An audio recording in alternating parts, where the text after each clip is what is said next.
Okay, so I'm going to try to solve a data structures and algorithms problem.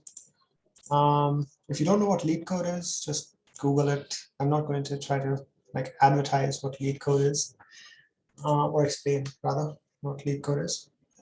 So the name of this problem is find the duplicate number. It's a very simple problem. It basically just says that you're given an array of integers. So it's an array of integers, and that contains some number of numbers, and one number is repeated, which means it's a duplicate. That's what duplicate means. So you have one number that's repeated, and you have to find which number it is and return that number. So if we look at the examples here, let's say the array has 1, 3, 4, 2, and 2. So we know that 2 comes twice, right? So that's the answer. That's the kind of response that it's expecting. So how do we do this? This is not, by the way, I did not solve this. I had to look this up because I can solve this with like a hash map, or I can solve this using a for loop with like a nested for loop, you know? I know those type of solutions.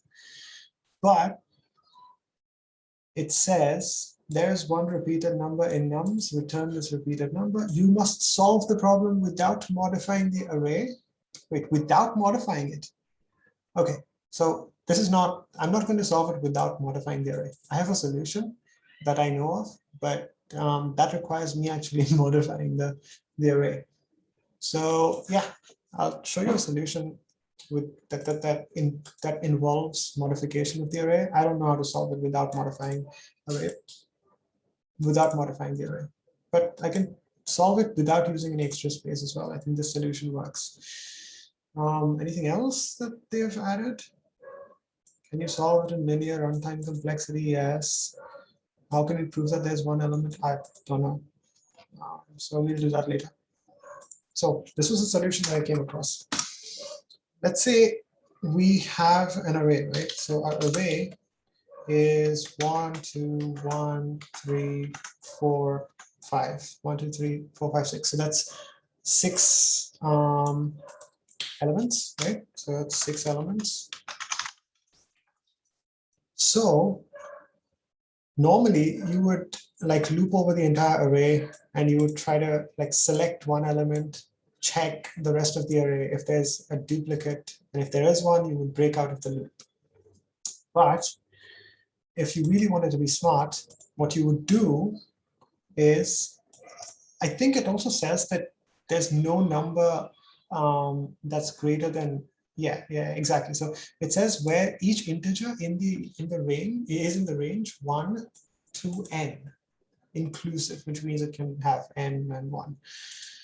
So how would you solve this? The approach that I came across, which was like pretty, I don't know, crazy or clever. One of those two. It's either crazy or it's clever, depending on how you think about it. So the clever approach is you essentially loop over the entire array. So you select one element at a time, and you go to the index in the array. Oh, so you go to, so let me, this is important. This is not easy. This is not intuitive. You select an element and you turn the value, or turn the element into an index, and then you select the element at that index. What do I mean by this? So let's say we start our loop and we select 1. So now we go to the 1th element in the array. So our element is 1, we go to the 1th element, which is 0, 1. So now we are at 2, or at least we're the 1th element, which is 2. Then what we do is we subtract 1 from the index of 2, which will take us back to 1, and then we edit 1 by adding, by making it negative, so that we remember that we've actually been at 1. This was the approach. Now, what does that mean, right? That means each time we go to an element, if the element has been modified, that means some other element has already taken us there.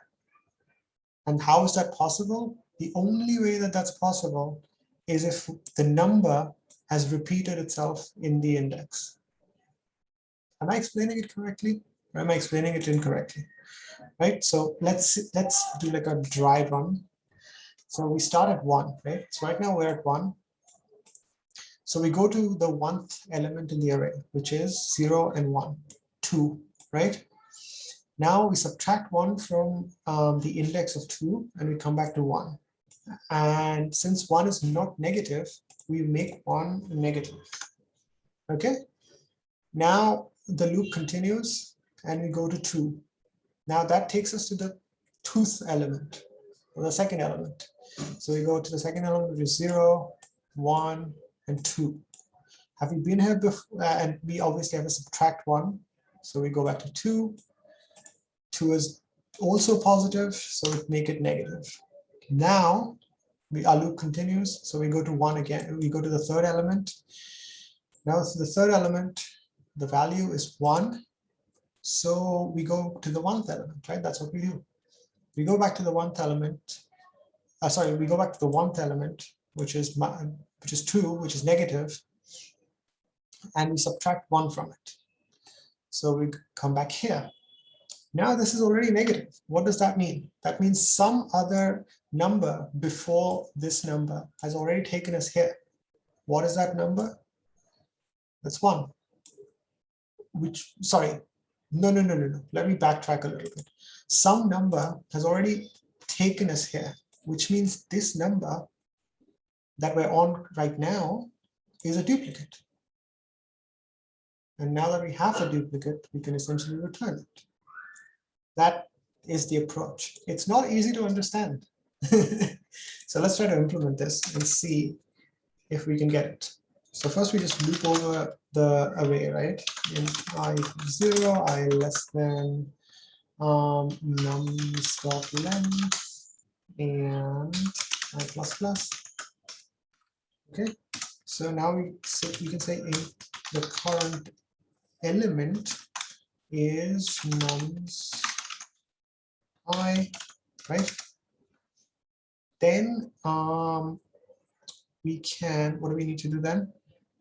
We need to turn that into an index. So we go in, but we have to do one more thing, which is we have to make sure that the current element is not negative, because if it's negative, it'll give us an index out of bounds error, right? So we can say we can kind of sanitize that, I guess. Sanitized current equals math.adds.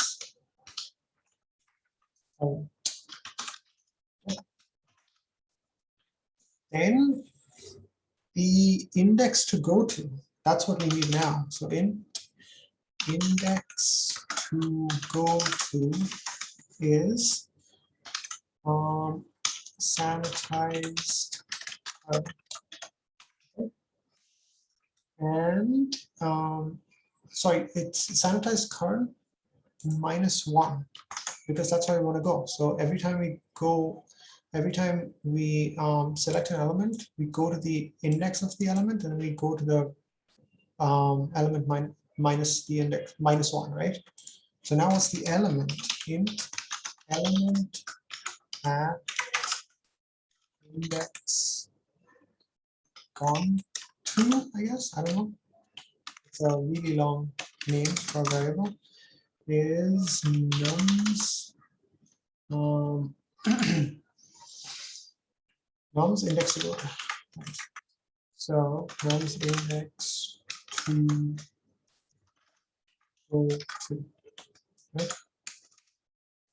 Now, if this is negative, if element at index gone to is negative, we'll just run an int if statement.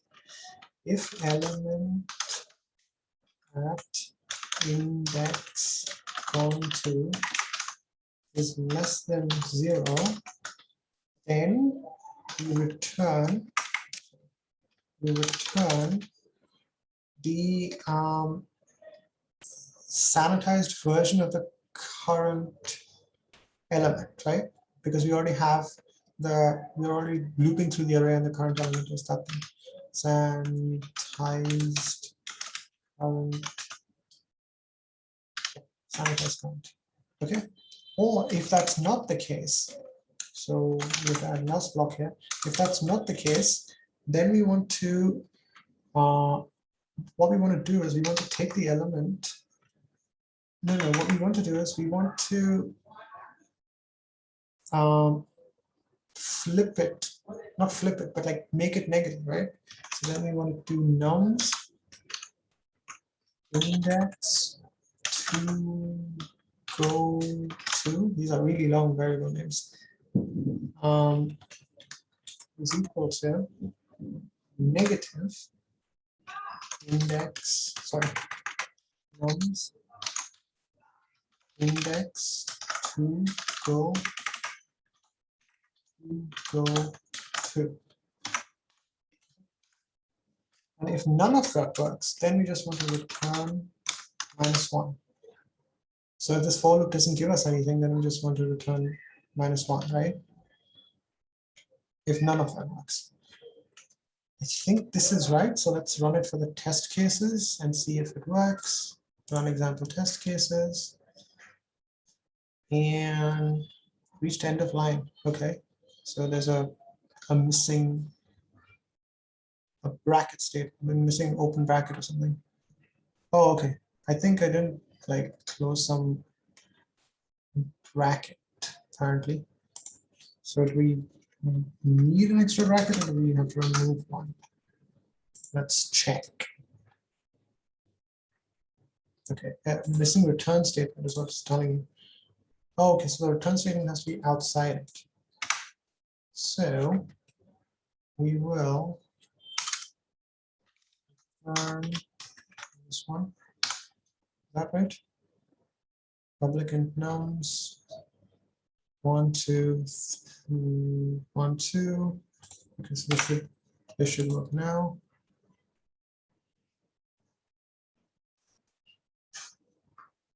Reached end of what? Okay, apparently I'm making a mistake here. Okay, so there's a missing return statement somewhere. I'll have to fix that. Wait. Okay, so I think I had some kind of some random curly bracket issue. So we can just delete that. And now let's try running the code. Yeah, there you go. So your input is, can I extend this? No. Your input is 13422. The expected output is 2. The expected output is 2, and our output is also 2. So that tells you that, you know, that's the approach that I came across. And I sort of thought that it was a very unintuitive approach. So if we submit this, I think it should go through. I don't know. Sometimes it doesn't. Let's check. Hey, success. 3 milliseconds faster than 95% of Java online submissions for duplicate number, memory usage 57 MB, less than 28.09% of Java online submissions accepted. Yay. So that was the solution. And that was the problem that I came across, the solution that I came across. I did not solve this. I should say that. This is not my solution. This is something I came across. Apparently, there's another way to solve this that fulfills this thing. You have to solve the problem without modifying the array, because here we are technically modifying it. We're adding a minus statement, right? We're editing it here. So we're technically editing the array. So you're not supposed to do that. And there is another way to do it without that. But I don't know, if I get time to explore that, and if I get time to implement that, I'll do it. Otherwise, I won't, you know? So thank you for watching. Like, share, subscribe, do all of those things. And if I upload again, I don't know, watch it again then. Or watch another video. Okay, bye-bye. Stop the recording, please.